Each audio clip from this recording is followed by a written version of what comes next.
Bueno, buenas tardes a todos. Aunque en primer lugar, por supuesto, hay que hacer un doble agradecimiento a nuestro compañero y amigo Víctor Pérez Escolano y, por supuesto, a Lupe Coronel por hacer posible un acto más de actividades y de convivencia en el colegio. Creo que, habida cuenta de la semana que hemos tenido y de cómo sigue la meteorología, también hay que agradeceros a todos vosotros y a todos ustedes el que estéis esta tarde aquí con nosotros, que seguro que ha sido un esfuerzo importante. Como digo, hoy es un programa doble de actividades. En primer lugar, como he dicho, don Víctor Pérez Escolano, nuestro compañero y amigo, va a impartir una conferencia y después tenemos la inauguración de la exposición que se llama Sombras, de también nuestra compañera y amiga, ella es arquitecto, Lupe Coronel Medina. Vamos primero a presentar la conferencia y se impartirá, y luego pues volveré a subir para simplemente, y también invitaré a que Lupe suba por si nos quiere comentar algo, y presentaremos la exposición y ya luego pasaremos a inaugurarla y a charlar y a compartir un rato en el patio del colegio, de la casa.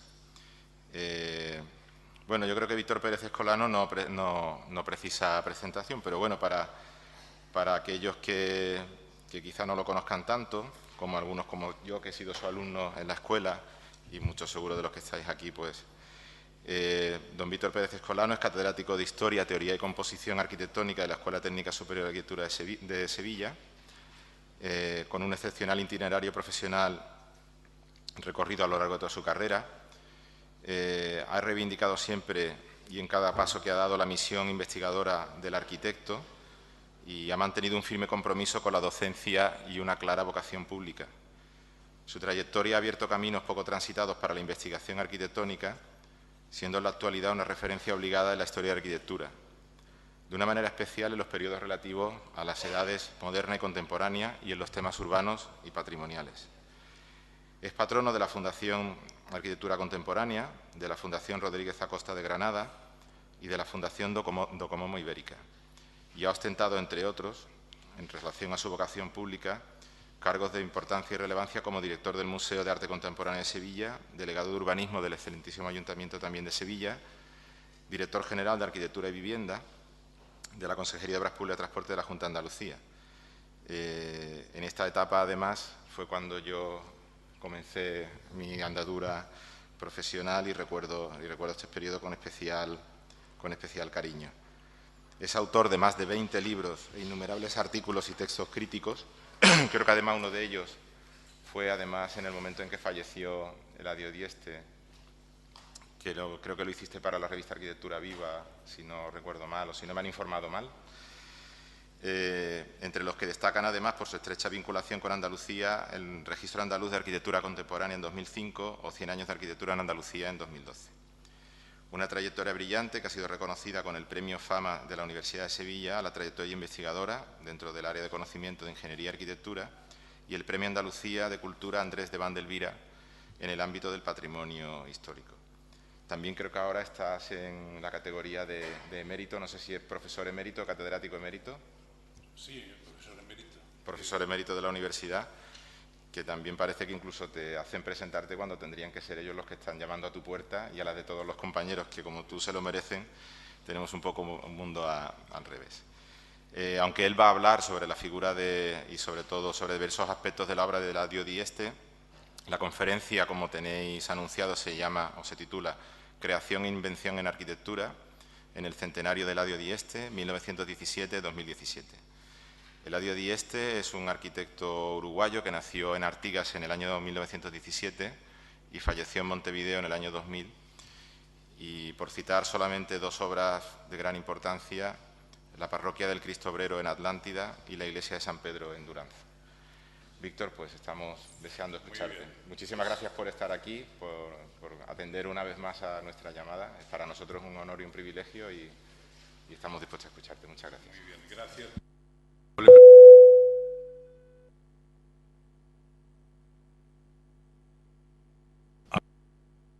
Sí, ahora.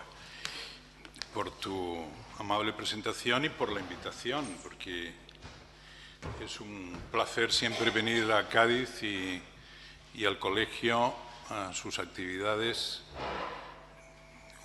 también una alegría grande, ¿no? Encontrar amigos. Y en esta ocasión, de forma muy sentida, ¿no? El que se me pidiera poder contribuir a esta justa conmemoración que el Colegio de Cádiz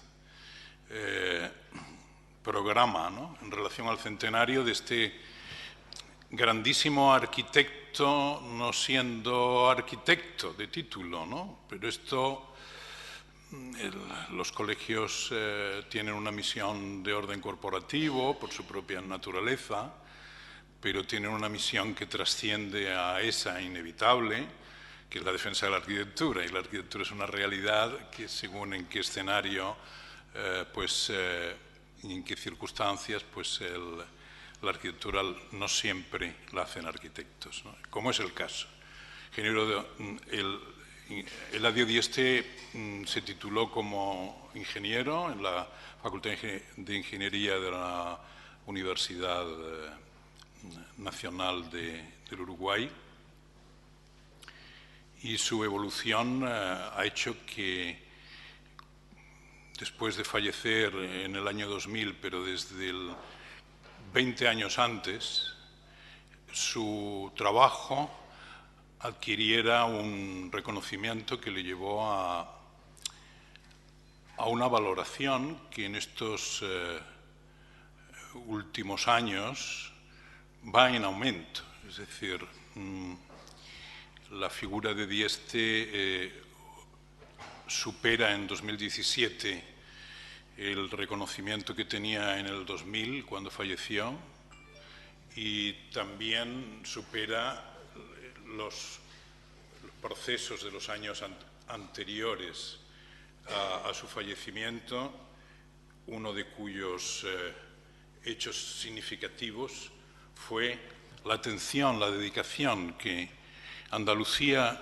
le dedicó, España también la atención que le dedicó en su etapa final, concretamente la exposición que la Junta de Andalucía promovió sobre la figura de Eladio Dieste y que se inauguró en Montevideo en el año 96. Justamente en ese momento yo era director general de la Junta, tuve el privilegio de poder ir a los locales de la Intendencia de Montevideo donde se inauguraba, y con la presencia de don Eladio, que entonces ya se encontraba en una situación delicada, ¿no? En una silla de ruedas y imposibilitado para hablar, ¿no? Por lo tanto, puesto que he preparado un PowerPoint quizás de un tamaño excesivo, pero bueno, al final he optado por decir, aunque sea con rapidez, el discurso de las imágenes resultará más atractivo que mi palabra, y entonces al menos tendremos eso, ¿no? en la jornada, ¿no? En la exposición que no hace muchos años el MoMA celebró sobre la arquitectura latinoamericana en construcción, que ponía al día la visión de lo más valioso producido en el conjunto del subcontinente latinoamericano, el capítulo dedicado a Uruguay, redactado, elaborado por el actual decano de la Facultad de Arquitectura de Montevideo, pues incluía de forma destacada a la figura de Dieste, ¿no? Y en particular esa hermosísima foto que tenemos a la derecha figura, ¿no? en el portfolio de la selección de las más importantes obras latinoamericanas de arquitectura contemporánea que acompaña, ¿no? el libro. Y es más, en el forro, en la edición del libro, de portada dura, el forro entre la portada y el cuerpo del libro es justamente esa imagen que figura en el centro, esa imagen de un dibujo de Eladio Dieste sobre la iglesia de Atlántida, su obra más reconocida y una de las más importantes sin duda, ¿no? El dibujo que podemos ver muestra el elemento que caracteriza la definición del proyecto de Dieste, que es el desarrollo de la pared, de los cerramientos laterales de la iglesia conforme a superficies regladas, ¿no? Es decir, construida como una pared justamente alternativa a un plano recto, pero elaborado en su construcción mediante un ejercicio sencillo por hiladas que en su evolución sinusoidal, curvilínea, genera esa maravillosa espacialidad que enseguida veremos. La arquitectura, no hay libro importante que salga sobre arquitectura latinoamericana que no subraye la importancia de Dieste, ¿no?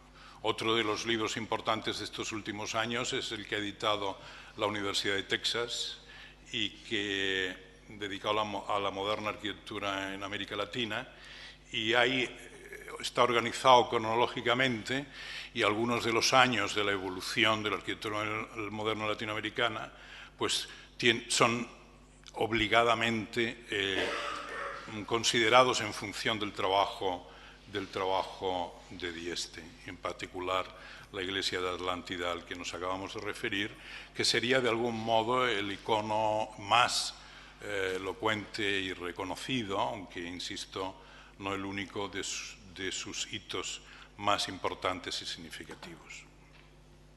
Dieste, vamos a ver unas primeras pantallas que nos ayudan a entender hasta qué punto el trabajo, la reflexión sobre Dieste se ha producido.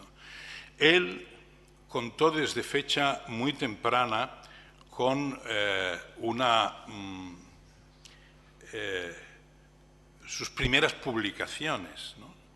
Sus primeras publicaciones eran, como profesor que fue de la Facultad de Ingeniería, algunas obras de orden técnico, pero desde el momento en que tomó aquella decisión, cuando el promotor de la iglesia de Atlántida, un señor que de algún modo era la persona que lideraba ese grupo de casas de la estación de Atlántida, que quería que hubiera un espacio religioso para la celebración de la liturgia católica, le pidió un galpón a un ingeniero, al ingeniero Dieste, y el Dieste dijo: no, el galpón le voy a construir por el precio de un galpón una iglesia en condiciones.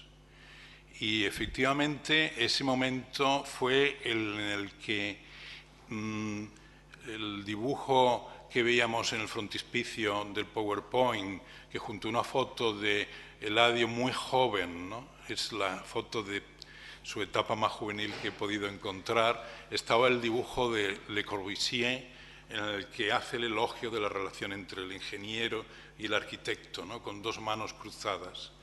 Eladio Dieste, formado como ingeniero, quiso ser también la otra mano, sin renunciar jamás al carácter y naturaleza de ingeniero.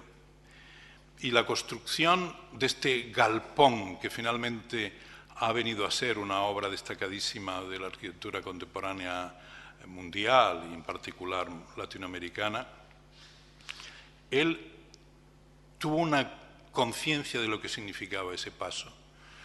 Él había empezado a trabajar para empresas con trabajos de cálculo, había colaborado con algún arquitecto, lo veremos enseguida, pero cuando él dio el paso de dar liebre por gato, como decía Alejandro de la Sota, que usó también esa frase, al promotor del galpón para liturgias en la estación de Atlántida, empezó la publicación de sus obras. Y la más temprana es cuando en 1961 informes de la construcción del Instituto Eduardo Torroja del Consejo Superior de Investigaciones Científicas le publica la Iglesia, que la vemos a la izquierda, ¿no? Un par de años después se va a publicar la primera monografía que se edita en Buenos Aires, la primera monografía dedicada al arquitecto, preparado por Juan Pablo Bonta. Juan Pablo Bonta era un crítico y un teórico arquitecto porteño, que aquí en España lo conocimos en aquellos años de los 60 por el primer libro que se publicó monográfico sobre el pabellón de Barcelona, el pabellón alemán de Mies van der Rohe en Barcelona, una edición de Gustavo Gili, un libro apaisado que escribió Juan Pablo Bonta. Bonta hace también esta primera monografía sobre la obra de Dieste, se publica el año 63, en una colección que se publicaba en Buenos Aires sobre arquitectos americanos contemporáneos, donde salieron arquitectos latinoamericanos, pero también norteamericanos, en una colección pequeña, modesta, en el que tenemos ahí a la derecha, ¿verdad?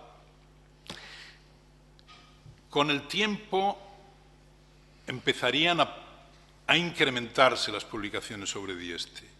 En los años 80 se publican dos importantes referencias, como puedan ser el monográfico de la revista Sumarios de Buenos Aires, siempre los vecinos del otro lado del Río de la Plata atendiendo a los uruguayos, o los colombianos con la colección Somos Sur, que en el año 87 publican la monografía sobre Dieste.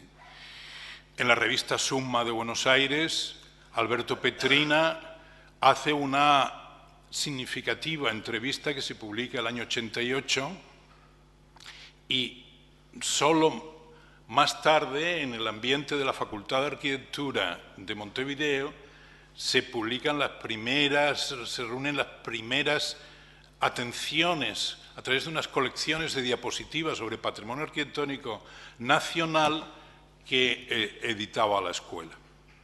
En España, esa atención a Dieste, y en concreto en Andalucía, comienza en la propia década de los 80. A mediados de los 80,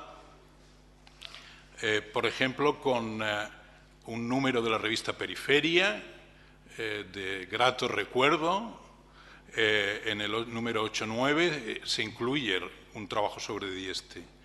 Por otro lado, vienen becados por la Junta de Andalucía Marina Weissman y César Naselli, dos historiadores arquitectos argentinos, Marina, la matriarca de la historia de la arquitectura argentina, para elaborar un libro que editará la Junta y que se llama 10 arquitectos latinoamericanos, uno de los cuales era este ingeniero, Eladio Dieste.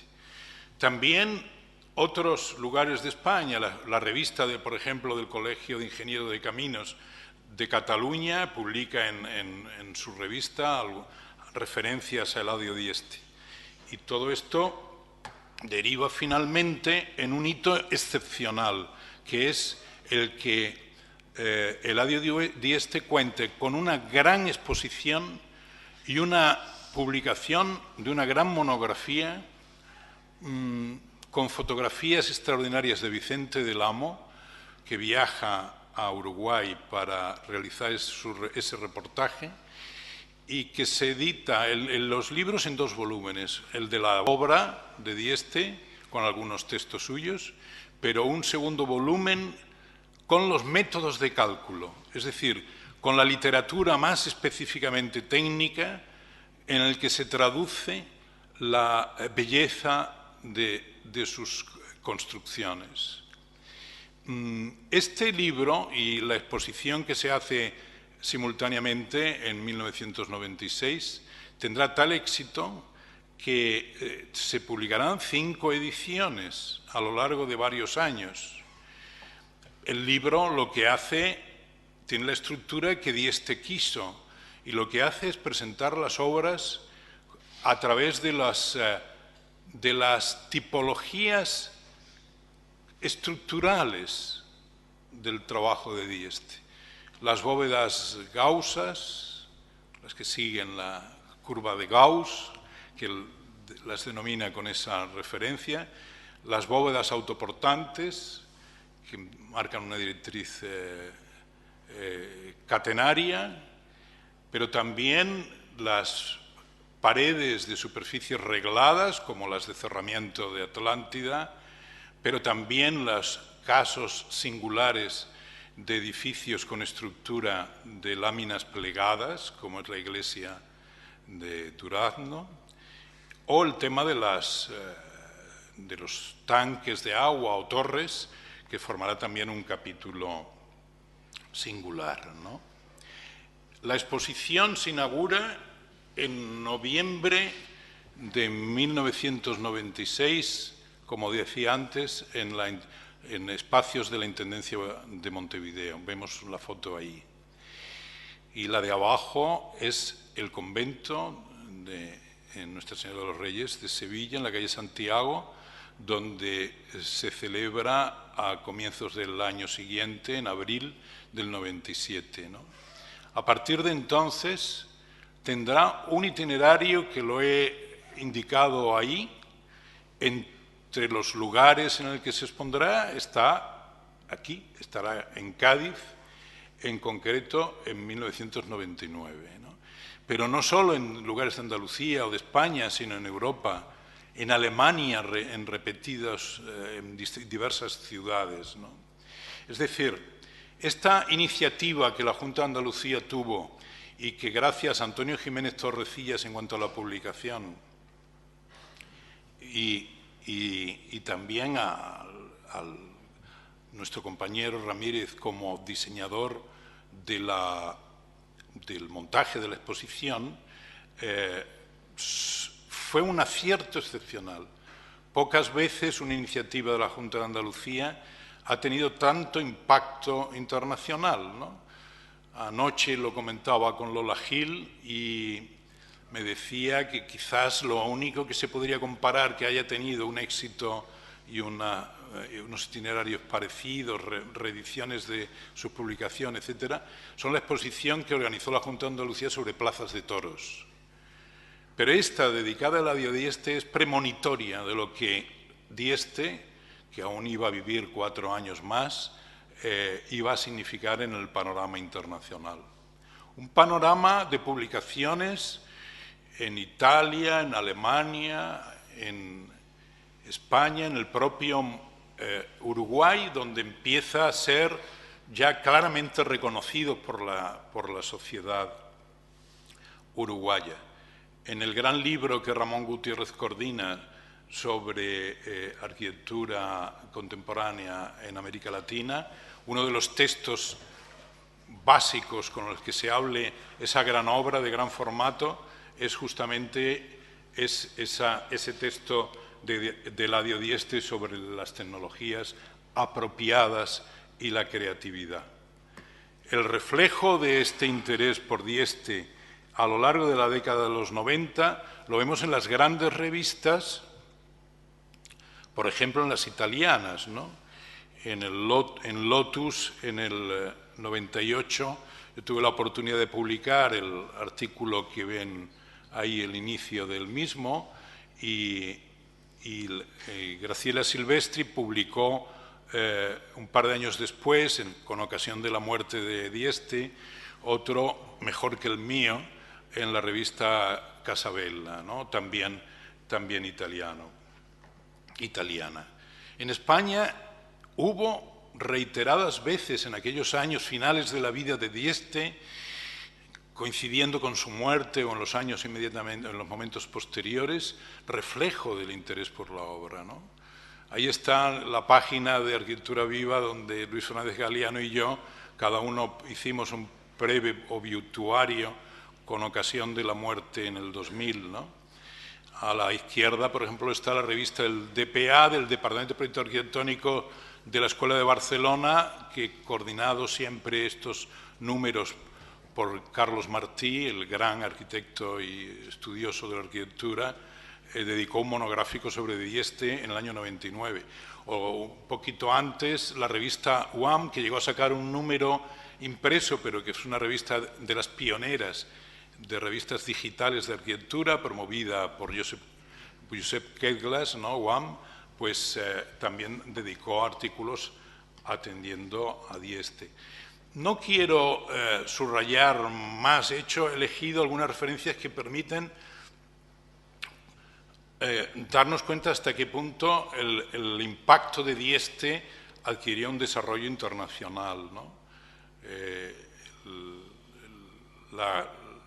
La publicación que se hizo en el año 2000 en Londres, ¿no? Coordinada por Pedreschi, o la que se editó en Alemania en el año siguiente en la Universidad Técnica de Múnich, o la gran monografía que coordinó Daguerre, editada por Electa en las grandes monografías de obras de arquitectos, ¿no?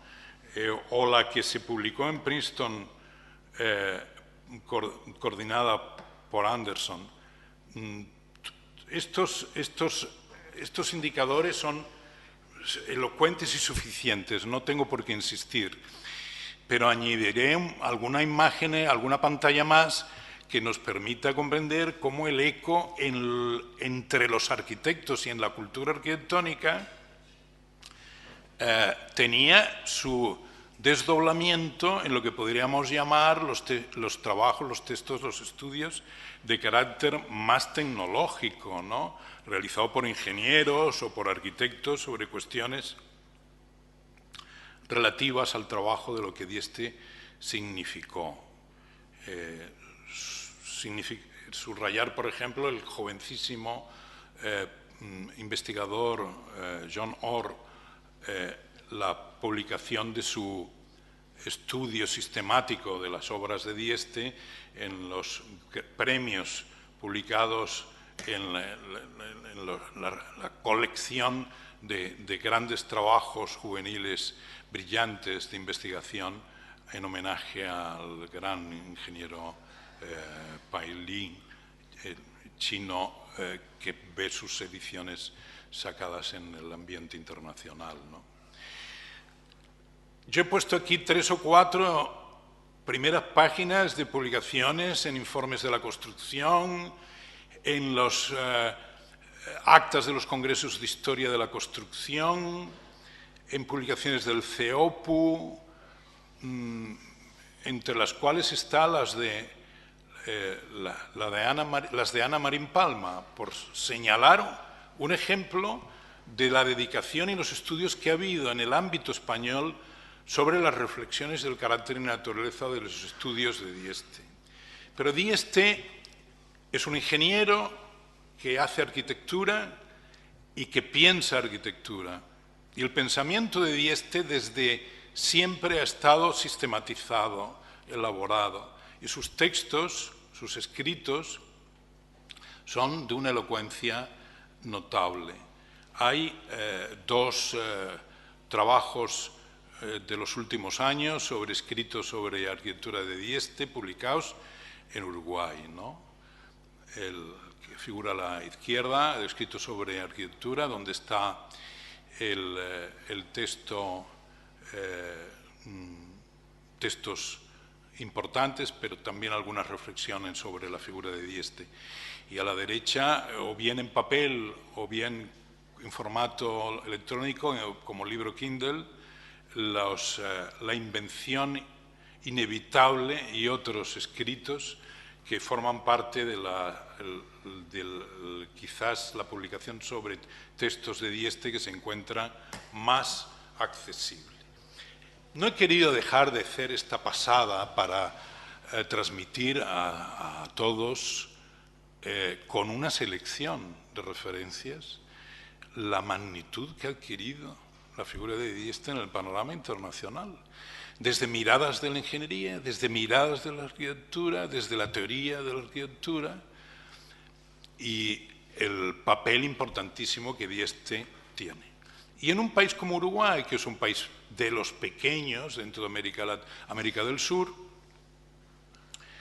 En concreto, ese país, la República Oriental del Uruguay, que es como se denomina, que forma parte del lado oriental del Río de la Plata, en el espacio, en el ámbito donde llegó a penetrar la colonización portuguesa, pero que luego se replegó y, por lo tanto, Uruguay hace de algún modo, como algunos autores gustan decir, de amortiguamiento, ¿no?, entre Argentina y Brasil, entre esos dos países grandes que componen el conjunto de Sudamérica en su vertiente atlántica, ¿no?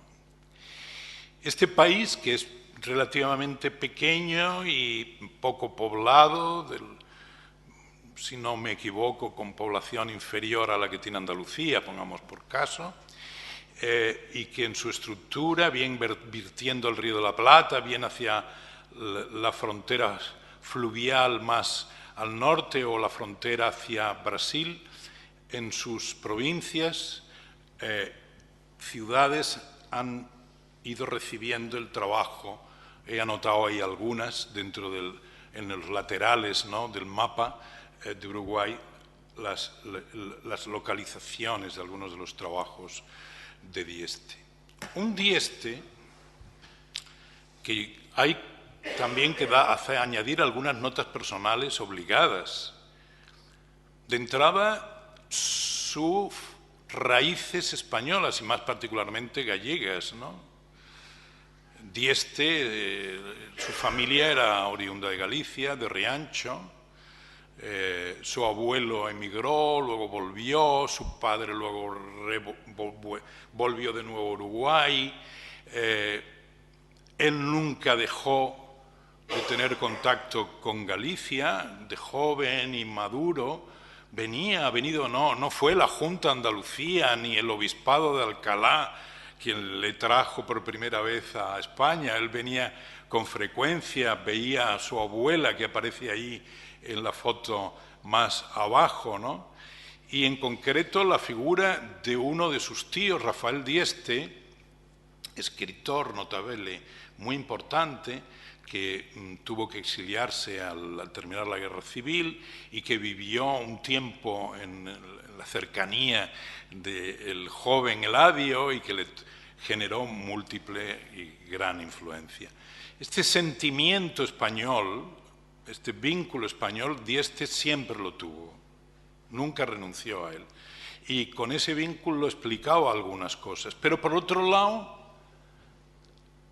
buscaba profundizar y avanzar en su condición nacional uruguaya, ¿no? Y con el vínculo con artistas, ¿no? El caso, por ejemplo, de Joaquín Torres García, vinculado mucho a España, que se formó en Cataluña, en Barcelona, que trabajó con Gaudí en la intervención de Gaudí, por ejemplo, en la Catedral de Palma de Mallorca. Instalado de nuevo en Montevideo, pues es el autor de ese monumento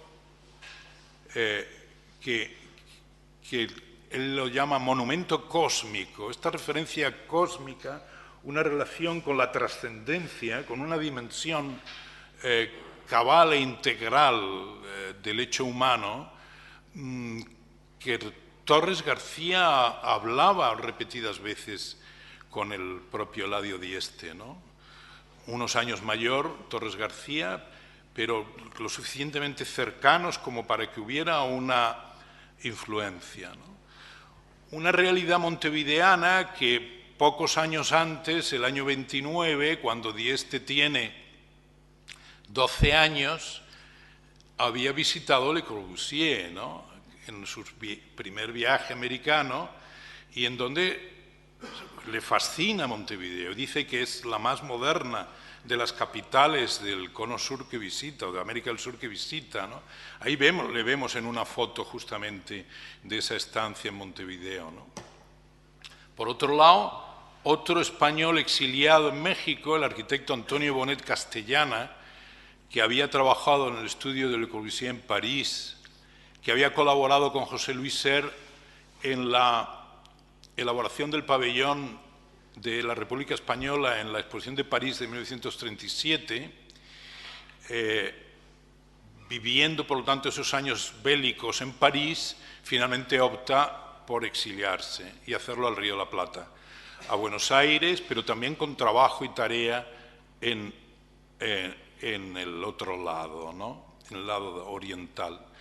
Entre sus dibujos en la época que trabajó en el atelier de Le Corbusier, pues están en el momento en que Le Corbusier está haciendo el proyecto de casas de weekend, casas de fin de semana, y en esos proyectos, en ese momento también está Roberto Matta, este artista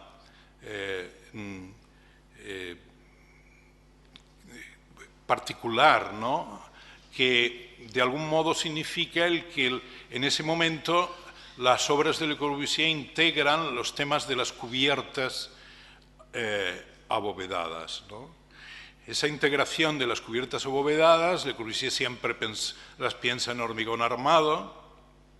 Monet participa en la elaboración de esos dibujos y cuando llega a Buenos Aires realiza un primer proyecto que tiene muchísimo interés en el año 39, que es la Casa de Estudios para Artistas y con local comercial en el centro de Buenos Aires, ¿no? En la esquina de la calle Suipacha, ¿no? Y este edificio, afortunadamente conservado, bastante elocuente respecto a su idea de proyecto, tiene en los dúplex, en el piso alto, también este tema de las soluciones, de las cubriciones de matriz curvilínea, pero también en el local comercial, como vemos en la foto de abajo con más detalle, aunque también aparece en la de arriba. Es decir, esta sinuosidad en el que los escaparates emergen a la calle o que el peatón puede entrar en esa espacialidad curvilínea que yo quiero ver que hay de algún modo, que lógicamente esto lo conoce perfectamente Dieste y Bonet van a adquirir una gran amistad y relación, y sobre todo cuando Dieste proyecta del otro lado, en Punta Ballena, un encargo de viviendas para la zona de vacaciones, ¿no? Entre Montevideo y Punta del Este, ¿no? Y la imagen que vamos a ver es justamente en Punta Ballena, la Casa Berlinghieri, que siempre ambos, tanto Monet como Dieste, reconocieron que intercambiaron planteamientos y la idea que de algún modo Monet traía de Cataluña, que era la idea de la bóveda catalana, la bóveda de ladrillo, construida de forma curvilínea para favorecer su sostén, pero sin ningún otro aditamento, estaba en la mente de Bonet y habla Bonet de ello, ¿no? Por otro lado, la experiencia con Le Corbusier estaba el hormigón armado y por lo tanto la posibilidad de construirlas como el proyecto de la casa de fin de semana, ¿no?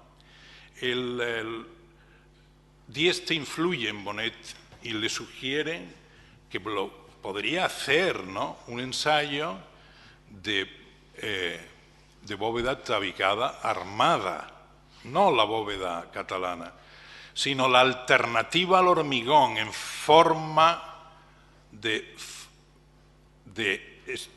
construcción armada, no de hormigón armado, de ladrillo armado, de cerámica armada, que va a ser su gran desarrollo, su gran invento a lo largo de tantos años en su vida, ¿no? Por lo tanto, este es un aspecto que a nosotros nos interesa particularmente. Bonet había hecho con hormigón al otro lado, en el lado argentino, unas casas en Martínez, que vemos ahí en la parte baja, con cubiertas de hormigón. Y el hormigón también había estado inevitablemente en el horizonte profesional de Dieste, un ingeniero que después de titularse va a estar dando clases en la Facultad de Ingeniería,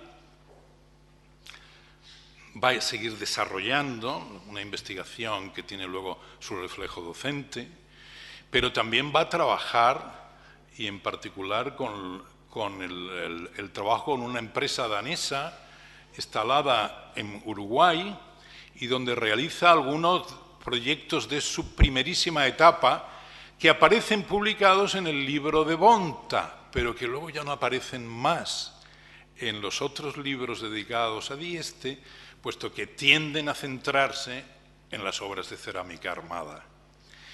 Esas primeras obras de Dieste son de hormigón armado y los tenemos en pantalla, ¿no?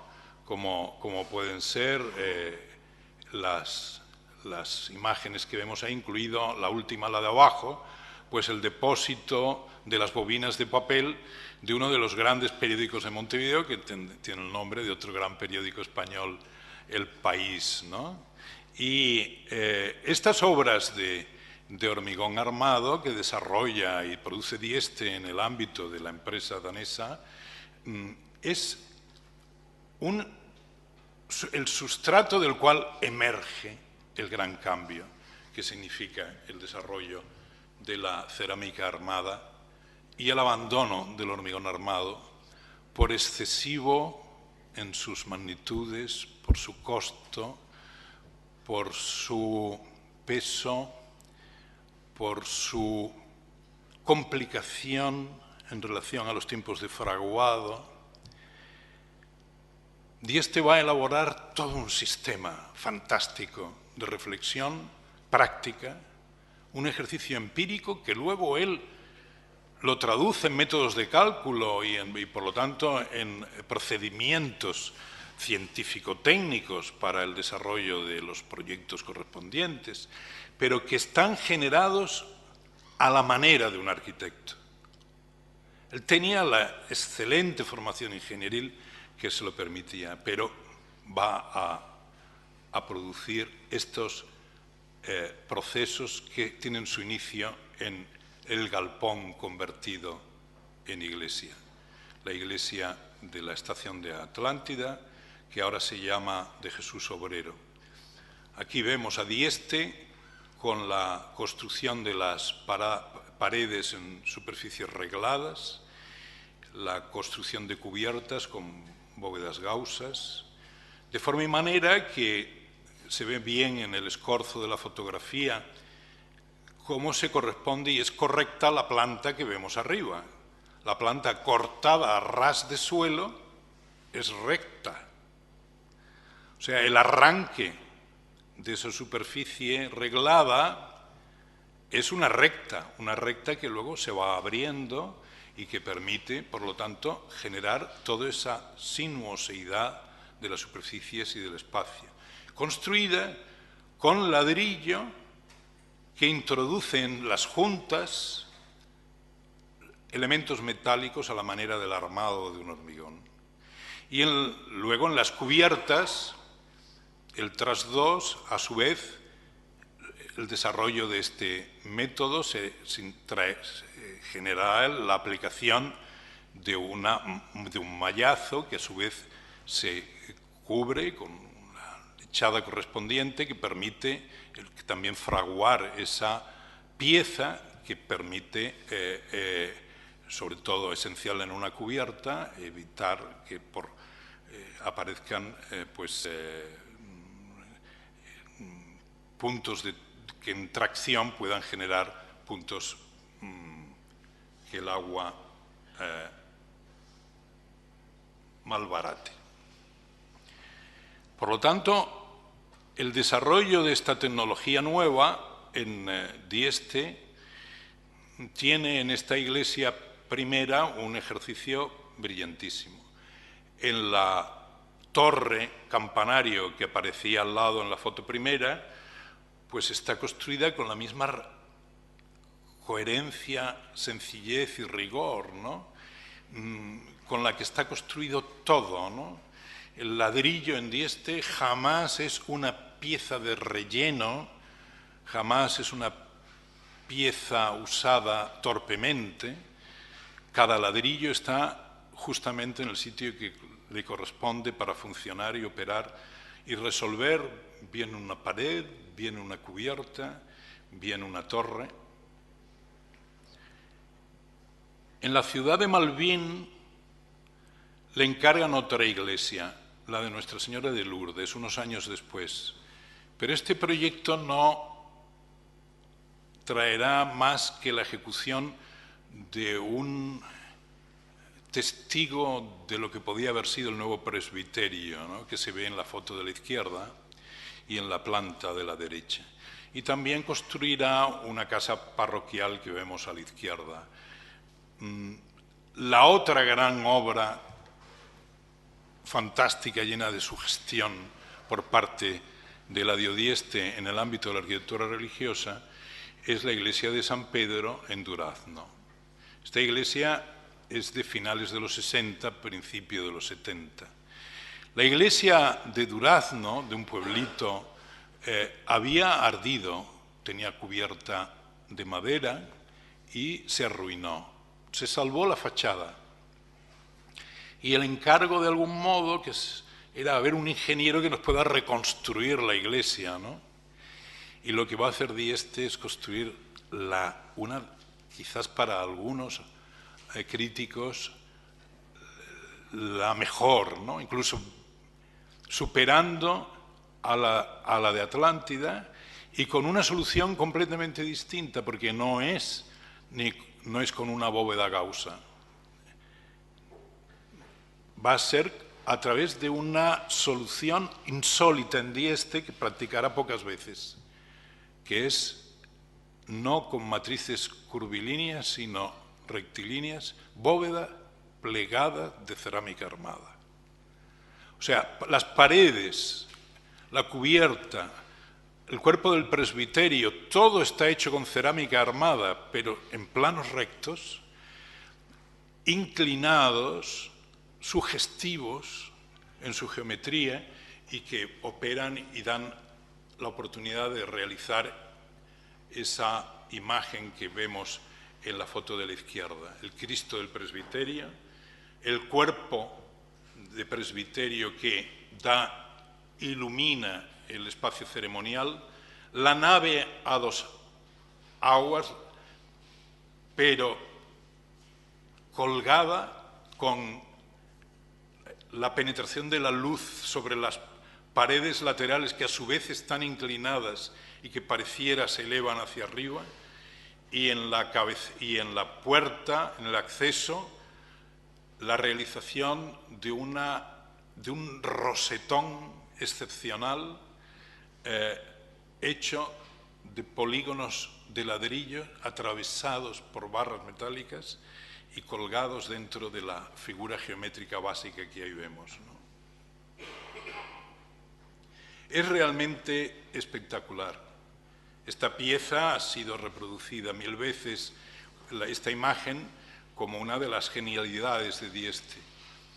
En la derecha, abajo, vemos el espacio que queda entre lo construido por Dieste y lo único que quedó en pie de la iglesia preexistente, la fachada, que en la parte de arriba vemos, aunque sean pequeños, lo que es la fachada de la iglesia. Es decir, que realmente es un ejercicio de sorpresa excepcional, ¿no?, cuando uno entra en esta iglesia, en el que resulte que nos encontramos ante una de las piezas de arquitectura moderna, de arquitectura contemporánea, más sugestivas de las que se hayan podido hacer en América Latina en materia de arquitectura religiosa.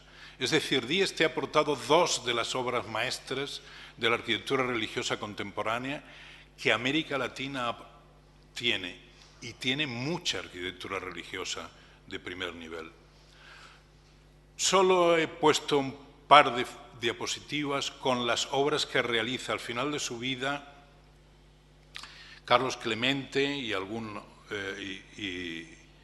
y también Juan de Dios de la Hoz, arquitectos vinculados a la Universidad de Alcalá, pero también al nuevo obispado de Alcalá, en la nueva organización que tiene el Arzobispado de Madrid, y que estos arquitectos les piden a Dieste que se hagan iglesias de Dieste para las nuevas parroquias que necesita el obispado, ¿no?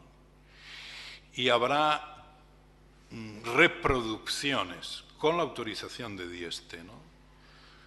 Como la que vemos a la izquierda de San Pedro, como la que vemos a la derecha, que es una interpretación de lo que podía haber sido la de Malvín, no terminada, la de Atlántida a la izquierda, que ya muestra el grado, en mi opinión, no aceptable, ¿no?, de la generación de estas reproducciones, o algunas otras utilizadas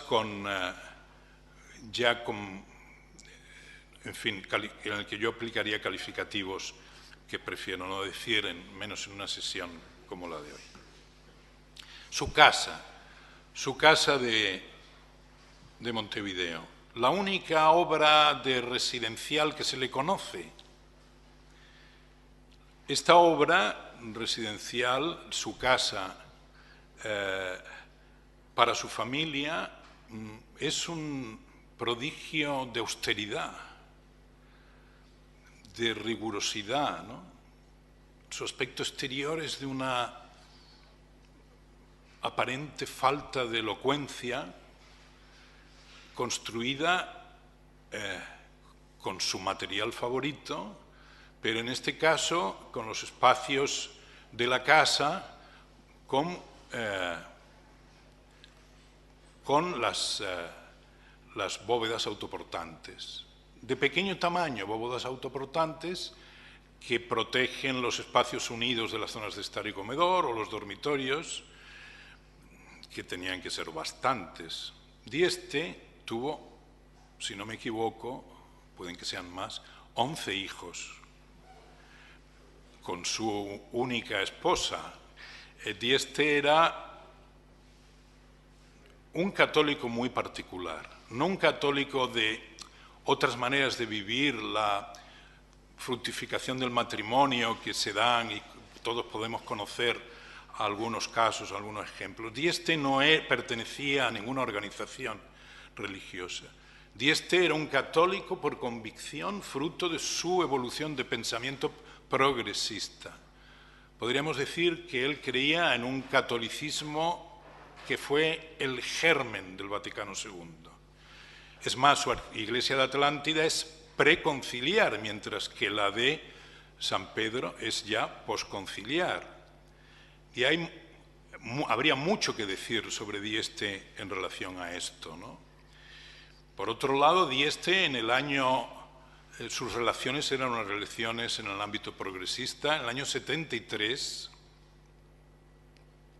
fue en la candidatura a Artigas, a su lugar natal, en la candidatura del Frente Amplio, es decir, la coalición progresista de izquierdas que ha estado operando en la tradición de progreso, de laicidad en la que el mundo del pensamiento y la cultura uruguaya se han movido, ¿no?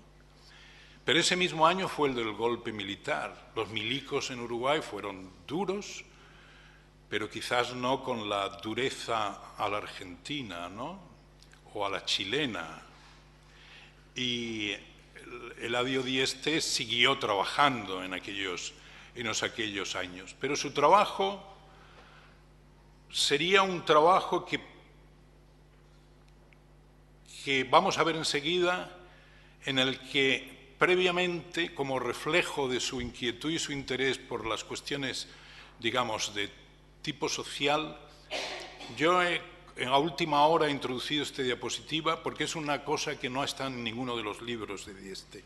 Se está investigando ahora, y que son el grupo de escuelas de lo que se llamó el Plan Gallina en los años previos a la dictadura militar, promovidos por el doctor Gallina, por un abogado, ese era su apellido, el que tenía, y que se llegaron a construir con las bóvedas autoportantes ya experimentadas en la casa particular de Dieste, la solución a un número importante de escuelas en medio rural. Esto él no lo publicó nunca, él autorizó la utilización de su sistema, de su modalidad constructiva. Su orgullo va a estar en las obras de carácter bien industrial productivo o bien social deportivo, ¿no? Orr ha estudiado y clasificado, os he puesto aquí algunos cuadros del trabajo de Orr. Y los esquemas muy intuitivos de Dieste permiten comprender lo que, a través de las secciones, esencial para sus estructuras, para su cerámica armada, a la izquierda lo que son las bóvedas gausas, bóvedas que permiten una doble curvatura y elevarse y permitir en un número importante de obras, la mayoría de las obras resueltas así, captar la iluminación exterior cenital, normalmente orientada de la forma adecuada, aquí diríamos a norte, allí se dice al sur, ¿no? Para la iluminación de los espacios de actividad que precisa de luz en aquellas construcciones cubiertas a través de estas bóvedas gausas. Vemos la perspectiva, algún detalle. A la derecha está el sistema de bóvedas autoportantes, ¿no? Que es una bóveda que puede tener una longitud mayor, pero que tiene que estar salvada a través de un espacio más medido, compensado por los elementos de vuelo, compensado en su comportamiento, y que a través de esta curvatura, que es, en definitiva, digamos, la de los esfuerzos, la curva natural de comportamiento que permite que la bóveda construida con este sistema armado, por su geometría, trabaje a compresión, ¿no?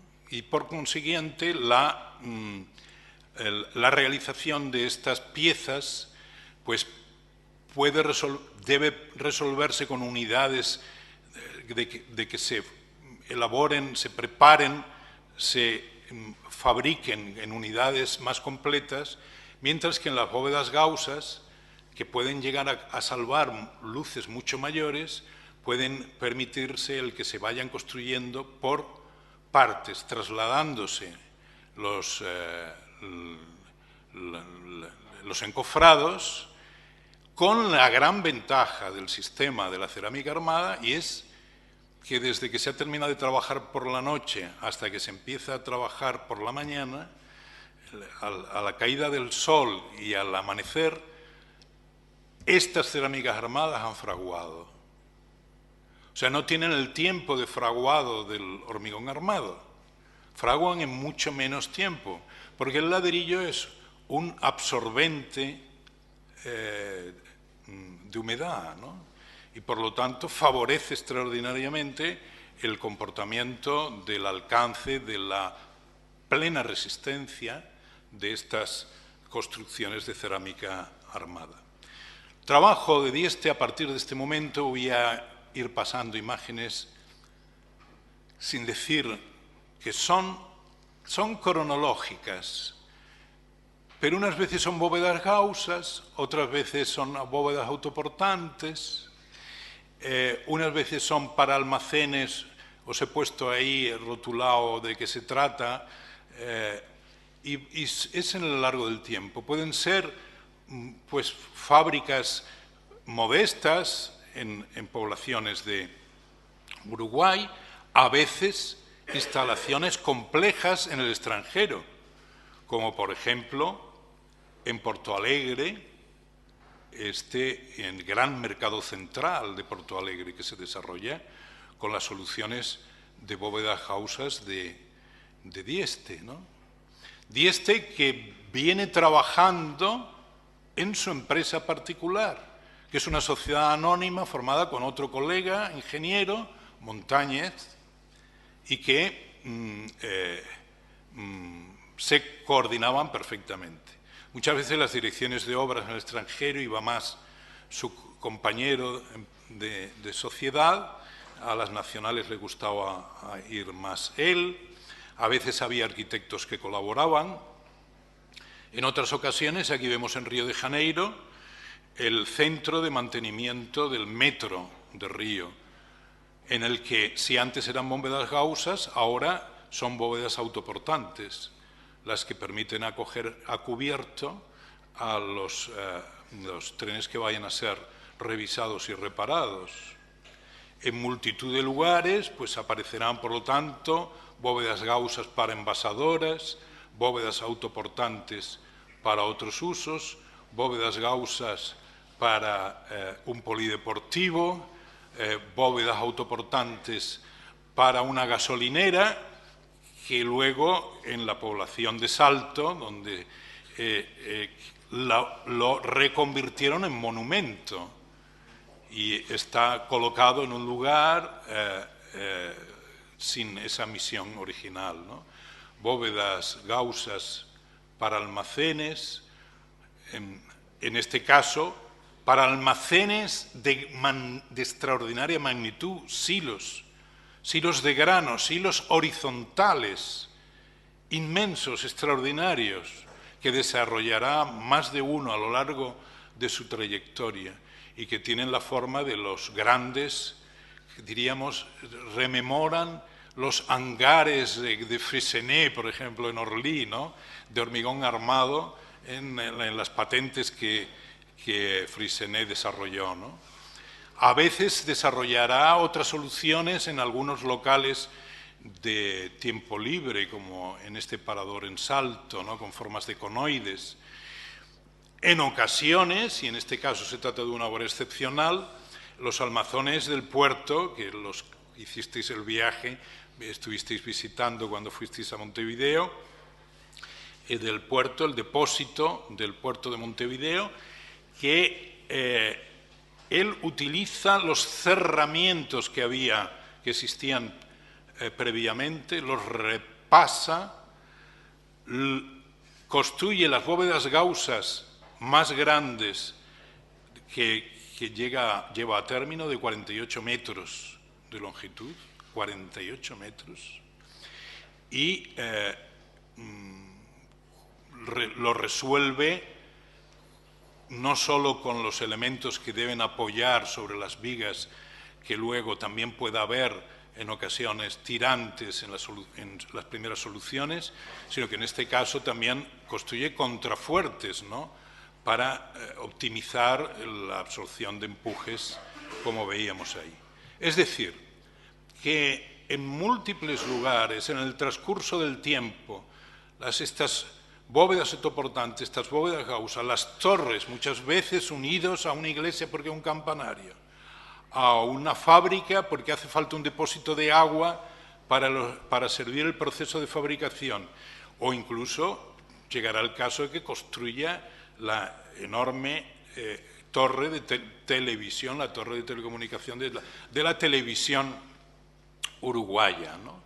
Y por lo tanto, conforme pasan los años y se acerca el final de su vida, pues se van sofisticando algunas de estas soluciones construidas y podemos, por lo tanto, producir y desarrollar un álbum fantástico y maravilloso, ¿no?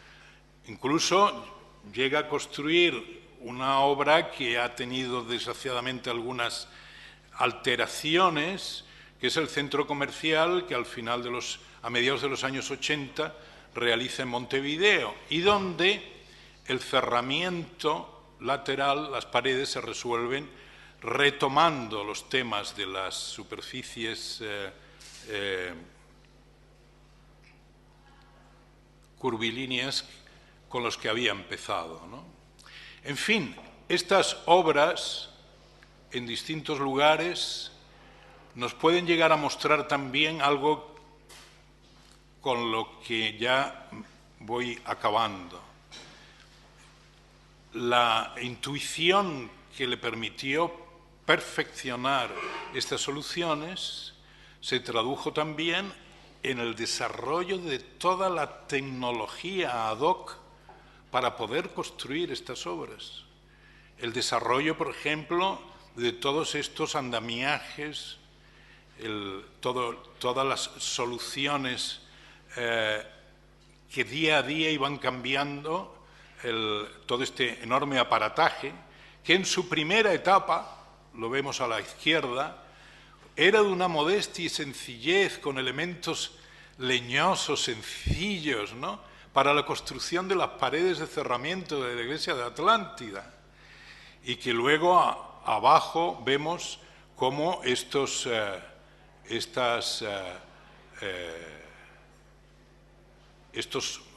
moldes que permitían la construcción de cada una de las bóvedas se retraían y se podía hacer la prueba de carga con la misma cuadrilla. En la mañana siguiente, en la misma cuadrilla se hacía la prueba de carga, la cuadrilla de obreros y Eladio Dieste al fondo de pie, él también subido. Lo que hacía era separar, ¿no?, este elemento unos centímetros, por si acaso fallara, pero esto no ocurría, inmediatamente se trasladaba y se trabajaba la jornada en la realización de la siguiente pieza, y así sucesivamente día por día, y esto con este tipo de elementos auxiliares, ¿no?, que hemos visto, pero que en ocasiones esos elementos eran también auténticas máquinas que él también proyectaba.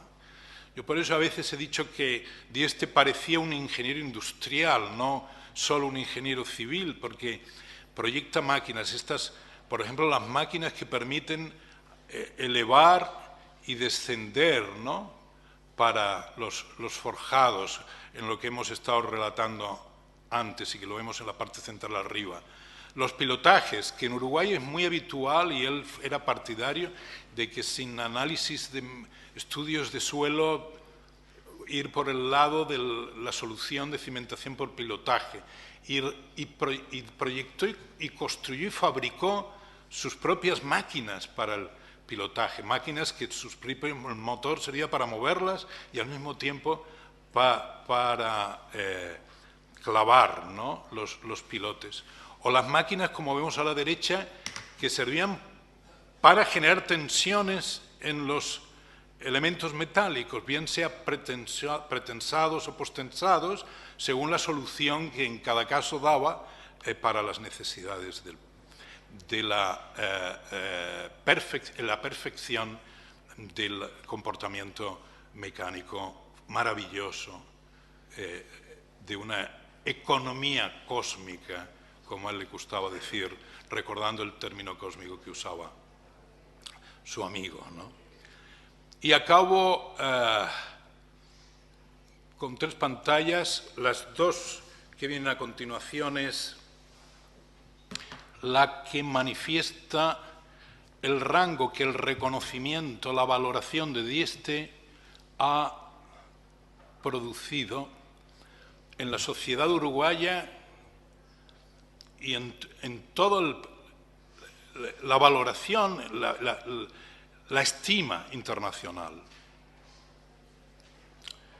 En enero de este año, su casa y el gran edificio del puerto de Montevideo, las 2 cosas que visteis en la visita, los que hicisteis el viaje, que me habéis dicho que se han incorporado al patrimonio nacional de monumentos histórico-artísticos nacional de Uruguay. Y en estos últimos años se está generando, y se ha elevado a París por parte del gobierno uruguayo, la solicitud de que esté en la lista tentativa de Patrimonio de la Humanidad una serie de obras de Dieste. Sigue en esto una tendencia que se ha inaugurado en estos últimos años en la lista de Patrimonio Mundial. En el verano pasado, del 2016 se incorporó a la lista de Patrimonio Mundial de UNESCO, después de muchas obras de arquitectura moderna y contemporánea, una serie de obras de Le Corbusier de distintos lugares del mundo. Se quedó sobre la mesa, pero estoy convencido que en este verano se reúne cada verano la Convención de Patrimonio Mundial, se incorporará una serie de obras de Frank Lloyd Wright, que no había ninguna en la lista de Patrimonio Mundial. Los uruguayos han elegido este proceder para tentar la posibilidad de poner en valor la aportación extraordinaria, que significa indudablemente la contribución excepcional, insólita, bien sea como colección de obras, bien sea como la técnica de la cerámica armada. No está claro finalmente cómo el expediente se podrá armar y podrá avanzar o no en la estima y consideración del Comité de Patrimonio Mundial de UNESCO. Pero el reconocimiento es un hecho. A la izquierda en la pantalla he querido poneros de la web de la Getty Foundation el cómo las subvenciones que cada año da la Getty sabéis que es una fundación con muchísimo dinero y entienden los temas de patrimonio entre las instituciones, entre las fundaciones privadas más que nadie, pues hay toda una colección, una selección que este año pues han sido de 9 edificios a los que se ha destinado 1,3 millones de dólares para estudios preliminares sobre su preservación de sus valores y carácter moderno. Entre los 9 de esta última resolución de la Getty está la iglesia de Atlántida. En fin, ahí a la derecha y en la imagen siguiente vemos los trabajos de la cuál puede ser la selección, si se dejan en 10, si en menos, para la contribución a la lista de Patrimonio Mundial. En fin, termino. Puse una foto de jovencito Eladio Dieste, aquí una serie que empieza por él, estudiante de la Facultad de Ingeniería, en un campamento de trabajos de campo durante su formación y luego en su despacho de Dieste y Montañez y luego en la evolución de los años, en el devenir de los años. Y he elegido entre las múltiples frases excelentes que nos muestran la importancia de este personaje, esta frase: un edificio no puede ser profundo como arte sin fidelidad seria y sutil a las leyes de la materia. Solo la reverencia que esa fidelidad supone podrá hacer a nuestras obras graves, perdurables, dignas compañeras de nuestro discurrir contemporáneo. Nada más, muchas gracias.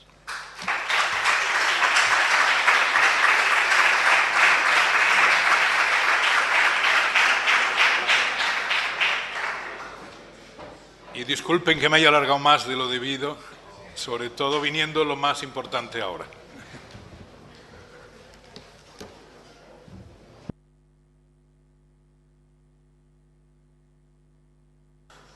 Muchísimas gracias, Víctor. Como siempre, veo que no has perdido ni un ápice de tu magnífica oratoria, que nos ha embelesado a todos y que nos ha hecho pasar un rato fenomenal.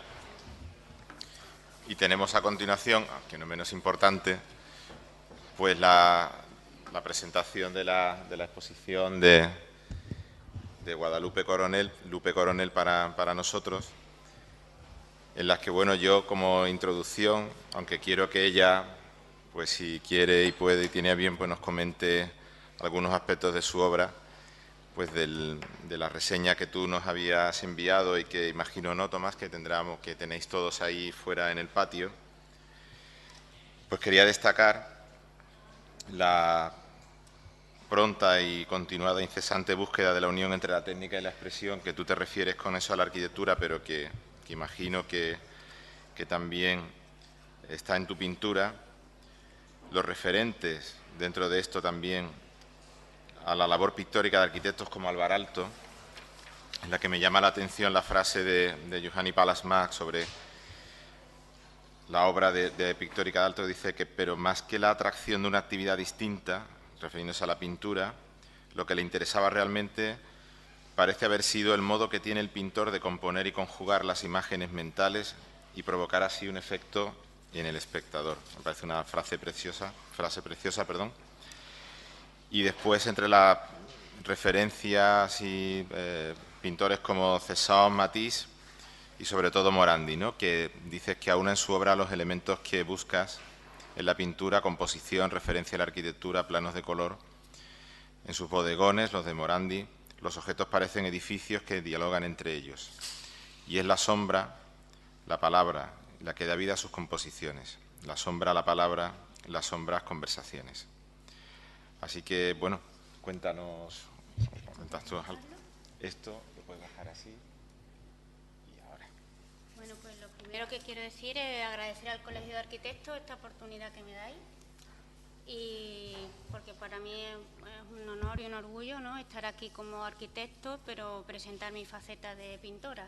Entonces quiero agradecérselo especialmente a Fernando, que, bueno, como decano, pero también como compañero, porque nos diferencian solamente un año en nuestras promociones, y también a Tomás Carranza, porque ha estado muy pendiente y también me ha guiado muchísimo durante todo este tiempo que hemos estado preparándola. Y bueno, a vosotros que estáis aquí acompañándome, la verdad es que os agradezco muchísimo, porque como ha dicho Fernando, pues el tiempo nos acompaña mucho. Y bueno, pues la exposición, como digo, y aún no intenta aunar lo que es la arquitectura y la pintura. Siempre han sido dos cosas que me han atraído muchísimo. Y bueno, como veréis ahora, la exposición está estructurada, la he enfocado como casi si fuera un proyecto, ¿no? Ante los proyectos nosotros hacemos unos primeros croquis, unos estudios, hasta que las cosas van encajando.